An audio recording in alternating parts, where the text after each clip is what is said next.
GHMC council సమావేశం వాడివేడిగా సాగుతోంది. హైదరాబాద్ మహానగరంలో సమస్యలపై కార్పొరేటర్లు, ఎక్స్ అఫిషియో సభ్యులు, మేయర్, డిప్యూటీ మేయర్, అధికారులంతా కలిసి చర్చిస్తున్నారు. మేయర్ విజయలక్ష్మి ఆధ్వర్యంలో సమావేశం జరుగుతుండగా కమిషనర్ అయ్యాక ఆర్వీ కర్ణన్ తొలిసారి కౌన్సిల్ భేటీకి హాజరయ్యారు. వీధి దీపాలు, నాలాల విస్తరణ, వరదల విలయం, ట్రాఫిక్ ఇబ్బందులు సహా అన్ని సమస్యల ప్రశ్నలు, సమాధానాలు నడుస్తున్నాయి. నగరంలోని రైల్వే క్రాసింగ్ల వద్ద సమస్యలు పరిష్కరించాలని ఎంపీ ఈటెల రాజేందర్ సూచించారు.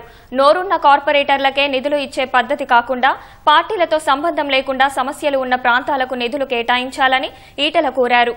మూసీ పునరుజ్జీవంలో కేంద్ర సహకారానికి కృషి చేయాలని కాంగ్రెస్ నేతలు అడ్డగా అభివృద్ధికి తానెప్పుడు అండగా ఉంటానని స్పష్టం చేశారు.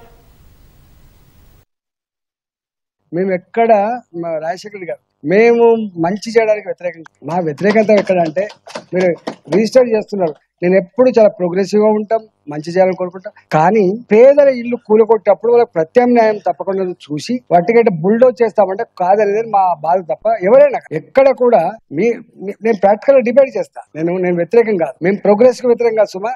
ఇక్కడ కూడా గొప్పగా చేద్దాం, కానీ గొప్ప చేయడానికి మా సహకారం కూడా ఉంటది. కానీ దానికి ఒక పద్ధతి, దానికి ఒక సిస్టమ్ డిబేట్ చేయండి. ఎట్లా చేయబోతున్నారు, ఏం చేయబోతున్నారు, ఎన్ని కాలనీలు పోతాయి, ఎన్ని ఇళ్ళు పోతాయి, ఎంత వాళ్ళకి ఏమి ఇవ్వబోతున్నాం, అది ఇంపార్టెంట్ కదా. లేకుంటే ఎట్లా చెప్పండి. డిస్ప్లేస్మెంట్ చాలా ఇంపార్టెంట్ సబ్జెక్ట్ రాజశేఖర్ గారు. ప్రాజెక్టులు కడుతున్నప్పుడు మనం చూడలేదా, వాళ్ళు ప్రాజెక్ట్ కడితే మీరు వ్యతిరేకించారు, మీరు కడితే ఇంకోరు వ్యతిరేకించుంటారు. అందుకనే ఎవరు వ్యతిరేకంగా అని చెప్తున్నారు.